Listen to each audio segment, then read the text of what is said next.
बिस्मिल्लाहिर्रहमानिर्रहीम। अस्सलाम वालेकुम dear students.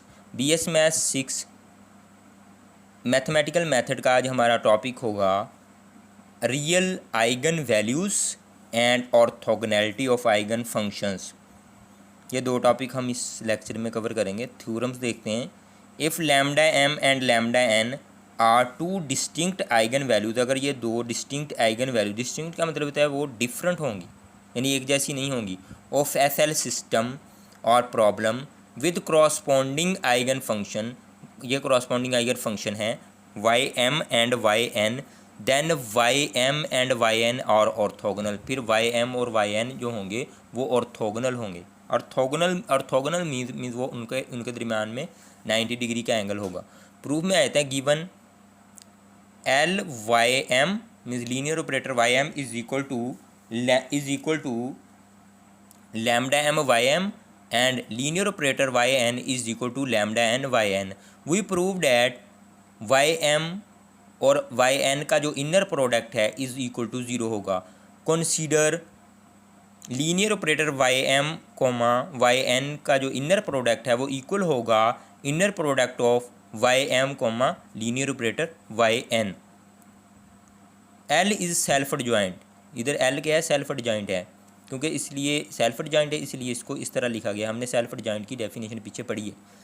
Implies inner product of lambda m y M comma Y N is equal to inner product y m lambda n y n, means इनकी values replace कर दी गई हैं इन दोनों की।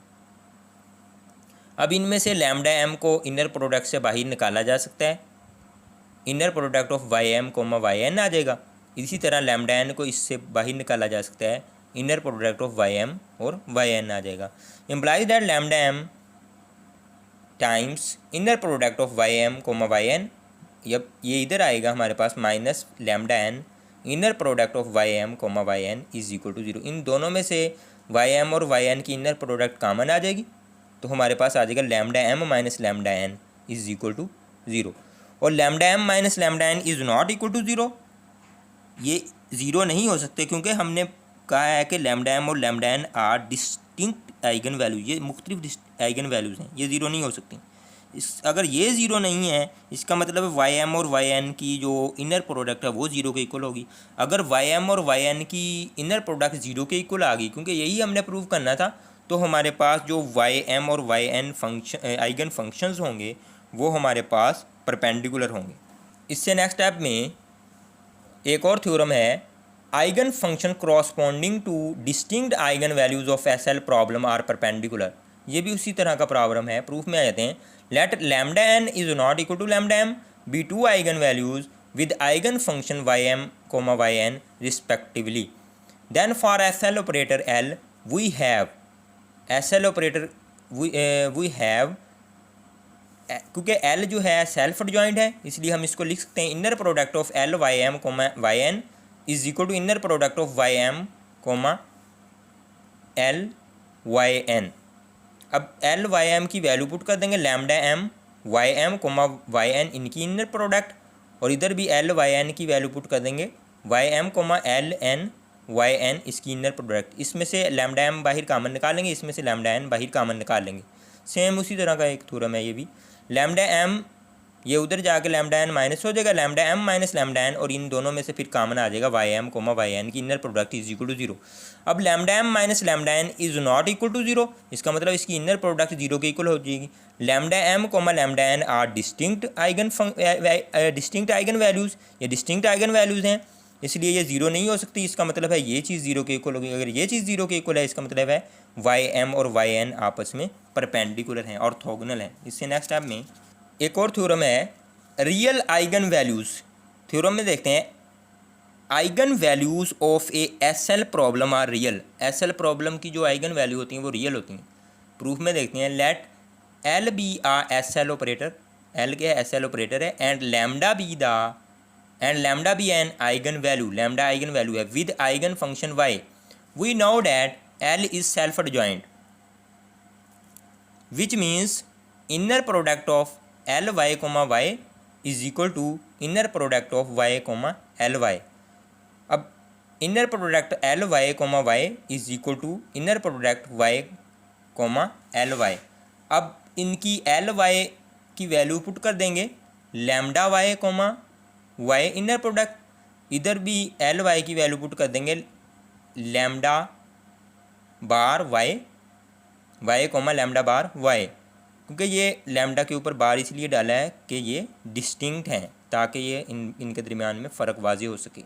अब इसमें से लैम्डा कॉमन आ जाएगा, इनर प्रोडक्ट वाई और वाई की आ जाएगी, इज इक्वल टू इनमें से लैम्डा बार जो है बाहर निकाल लेंगे, inner product Y comma Y आ जाएगी। अब इसको इधर लेके आएंगे, माइनस का हो जाएगा। अब इनमें से कॉमन आ जाएगा इनर प्रोडक्ट वाई और वाई की। अब ये जो चीज़ है, इनकी जो इनर प्रोडक्ट है ये ज़ीरो के इक्वल नहीं हो सकती।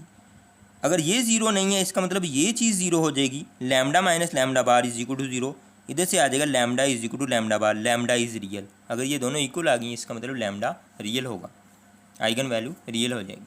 इससे नेक्स्ट स्टेप में utilization of orthogonal basis, v n of f basis हमारे पास हैं v1, v2 अप टू सोन vn। Then any vector v belongs to capital V can be written as v is equal to alpha 1 v1 plus alpha 2 v2 plus up to so on alpha N vn for A I belongs to F. F क्या है, हमारे पास field है। Assume b is orthogonal, b जो है हमारे पास orthogonal है, that is V I comma V J की इनर प्रोडक्ट जो है इक्वल टू ज़ीरो, अगर I is not equal to J होगा। Now let us consider inner product of v comma v1 is equal to, अब v जो है इधर late किया था उसकी वैल्यू रिप्लेस कर देंगे, कोमा v1 वैसे ही आ जाएगा। अब अलग अलग के साथ इनकी इनर प्रोडक्ट आ जाएगी, इसमें से अल्फ़ा 1 बाहर निकाल लेंगे, v1 कोमा v1 की इनर प्रोडक्ट आ जाएगी, प्लस अल्फ़ा 2 कॉमन आ जाएगा, बाहर निकाल लेंगे, v2 कोमा v1 की inner product plus up to so on, फिर लैम्डा n बाहर आ जाएगा, vn और v1 की इनर प्रोडक्ट आ जाएगी। अब क्योंकि हमने पढ़ा है we I comma V J की इनर प्रोडक्ट ज़ीरो के इक्वल होती है अगर आई नॉट इक्वल टू जे हो। अब इधर आई और जे बराबर नहीं आ रही, इसका मतलब ये भी ज़ीरो हो जाएगी, ये भी ज़ीरो हो जाएगी, सारी बाकी ज़ीरो हो जाएंगी। इधर इक्वल हैं आई और जे, ये ज़ीरो के इक्वल नहीं होगी, इसको वैसे ही लिख लेंगे, इधर वैसे ही आ रहा है। अब ये इधर से अल्फ़ा 1 की वैल्यू आ जाएगी, ये चीज़ उधर जाके डिवाइड हो जाएगी। Alpha i is equal to inner product v comma v i over inner product of v I comma v i for orthogonal inner product of v I comma v i is equal to 1, alpha i is equal to inner product of v comma v i. Advantage of orthogonal basis we have not to solve system, यानी orthogonal basis का हमें ये फ़ायदा है कि हमें पूरे के पूरे सिस्टम को सोल्व नहीं करना पड़ता। Note the basis of self adjoint is orthogonal, self adjoint की जो बेसिस होती हैं वो ऑर्थोगोनल होती हैं। ऑर्थोगोनल ऑर्थोनॉर्मल, ऑर्थोगोनल और ऑर्थोनॉर्मल में फ़र्क है। Orthogonal length does not matter, इसमें लेंथ मैटर नहीं करती, लेंथ डज मैटर, ऑर्थोनॉर्मल में लेंथ मैटर करती है। यू परपेंडिकुलर टू वी, ये दोनों वेक्टर स्पेस हैं, आपस में परपेंडिकुलर होंगी if and only if U और वी की इनर प्रोडक्ट ज़ीरो होगी। यू है जो यू परपेंडिकुलर होगा and V, if and only if U comma V इनकी inner product is equal to zero and U and norm of U is equal to norm of V is equal to 1 हो। तो video अच्छी लगे तो channel को subscribe करें, like करें, friend के साथ शेयर करें, बेल आइकन प्रेस करें ताकि हर आने वाली नई वीडियो आप तक बआसानी पहुंच सके। शुक्रिया।